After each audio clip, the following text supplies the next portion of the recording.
تو یہ دیوار ٹوٹ کر فنا ہو جائے گی اور یاجوج ماجوج لوگوں کے بیچ نکل کر فساد مچائیں گے۔ ہمارے حضور صلی اللہ علیہ وآلہ وسلم نے یاجوج ماجوج کی اسی دیوار کے بارے میں بتلاتے ہوئے فرمایا کہ یاجوج ماجوج کی قوم روزانہ اس مضبوط دیوار کو آ کر توڑتی ہے، یہاں تک کہ وہ صبح سے شام تک اسی دیوار کو توڑتے ہی رہتے ہیں، لیکن جب وہ دیوار توڑتے توڑتے آخری حد تک پہنچتے ہیں تو ان کا سردار کہتا ہے کہ چلو اب واپس چلو، آگے کی دیوار ہم کل آ کر توڑیں گے۔ لیکن اگلے دن جب وہ اس دیوار کے پاس واپس لوٹتے ہیں تو اللہ تعالیٰ اس دیوار کو پہلے سے بھی زیادہ مضبوط کر دیتا ہے اور پھر سے وہ یاجوج ماجوج اس دیوار کو شام تک توڑتے رہتے ہیں۔ آخر جس دن یاجوج ماجوج کے نکلنے کا وقت قریب آ جائے گا تو اس دن وہ دیوار کو توڑتے توڑتے آخری حد تک پہنچیں گے، تو شام کو ان کا سردار کہے گا کہ چلو اب واپس چلو، انشاءاللہ کل آ کر ہم اس دیوار کو پھر سے توڑیں گے۔ حضور صلی اللہ علیہ وآلہ وسلم نے فرمایا کہ جب ان کا سردار انشاءاللہ کہہ دے گا تو اس کے برکت سے وہ دیوار پوری رات اپنی اسی حالت پر باقی رہے گی جس جگہ پر وہ لوگ چھوڑ کر گئے تھے، اور پھر اگلے دن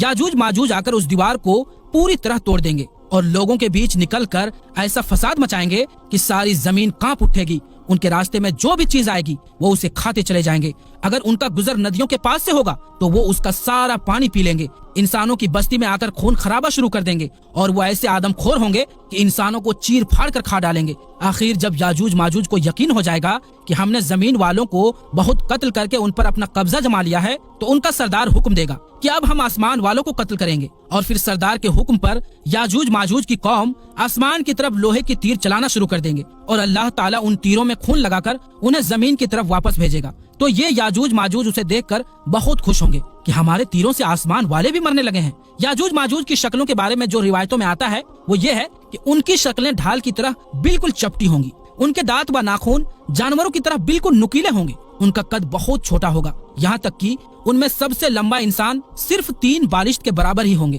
وہ ایسے بھوکے ہوں گے کہ سانپ، بچھو، گھوڑے، بندر، یہاں تک کہ دیواروں تک کو کھا جائیں گے۔ دنیا کی کوئی بھی قوم ان سے مقابلہ نہیں کر پائے گی کیونکہ وہ اپنی تعداد میں یعنی سنکھیا میں بہت زیادہ ہوں گے۔ اللہ تعالیٰ نے قرآن مجید میں یاجوج ماجوج کی تعداد بتلاتے ہوئے کہا کہ یاجوج ماجوج ہر اونچی جگہ سے نیچے کو لڑھکتے نظر آئیں گے، اور اس قوم کی ایک خاص بات یہ ہے کہ جب تک ان کی عورتیں 1000 بچے نہیں پیدا کر دیتی تب تک ان کی موت نہیں ہوتی۔ دوستوں، اب سوال ہے کہ آخر یاجوج ماجوج کب نکلیں گے؟ تو حدیث کے مطابق یاجوج ماجوج کے نکلنے کا جو وقت بیان کیا گیا ہے وہ یہ ہے کہ دجال نکلنے کے کچھ ہی سالوں بعد حضرت عیسیٰ علیہ السلام آ کر دجال کو قتل کریں گے، اور پھر سارے عیسائی مسلمان ہو کر حضرت عیسیٰ علیہ السلام کو ہی اپنا بادشاہ تسلیم کر لیں گے، یعنی اپنا بادشاہ مان لیں گے، اور ہر طرف خوشحالی ہی خوشحالی ہوگی۔ لیکن تبھی اچانک ایک دن اللہ کے حکم سے یاجوج ماجوج زمین میں نکلنا شروع ہو جائیں گے، اور جب حضرت عیسیٰ علیہ السلام کو خبر ہوگی کہ یاجوج ماجوج کی قوم نکل آئی ہے تو وہ لوگوں کو حکم دیں گے کہ سبھی لوگ اپنے اپنے گھروں میں قید ہو جاؤ،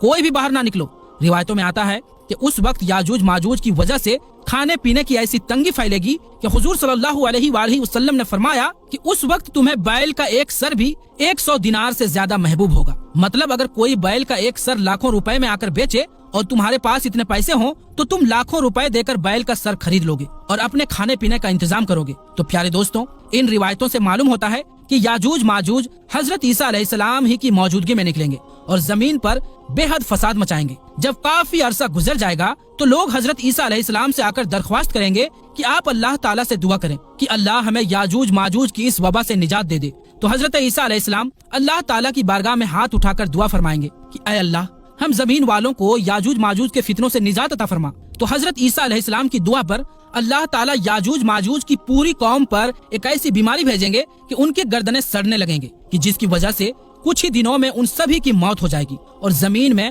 ہر طرف یاجوج ماجوج کی لاشیں ہی لاشیں نظر آئیں گی۔ اس کی بدبو اس قدر پھیلے گی کہ لوگوں کا جینا حرام ہو جائے گا۔ تو حضرت عیسیٰ علیہ السلام پھر سے اللہ تبارک و تعالیٰ سے دعا کریں گے کہ اے اللہ، ان یاجوج ماجوج کی لاشوں کی صفائی کا کوئی انتظام فرما دے۔ تو اللہ تعالیٰ آسمانوں سے کچھ ایسے پرندوں کو بھیجے گا کہ جو یاجوج ماجوج کی لاشوں کو اٹھا کر دوسرے سمندروں میں لے جا کر پھینک دیں گے، اور پھر سے حضرت عیسیٰ علیہ السلام کی حکمرانی میں خوشحالی کے دن واپس آ جائیں گے۔ لیکن اس کے کچھ ہی دنوں کے بعد اچانک ایک دن حضرت عیسیٰ علیہ السلام کی بھی وفات ہو جائے گی۔ ان کی وفات کے کچھ سالوں بعد اللہ کی طرف سے ایک ٹھنڈی ہوا چلے گی کہ جس کی وجہ سے تمام مسلمانوں پر موت طاری ہو جائے گی، اور پھر ساری دنیا میں ایک بار پھر سے کفر کا بول بالا ہوگا۔ لیکن ابھی ان حالات کو زیادہ دن نہیں گزریں گے کہ ایک دن اچانک اللہ کے حکم سے سورج مغرب کی طرف سے نکل آئے گا کہ جس کے بعد توبہ کا دروازہ بھی بند ہو جائے گا اور پھر کچھ بڑے عالموں کے قول کے مطابق اس کے 120 سال کے بعد قیامت آ جائے گی۔ آخر میں اللہ تبارک و تعالیٰ سے دعا ہے کہ اللہ تبارک و تعالیٰ قرب قیامت میں ظاہر ہونے والی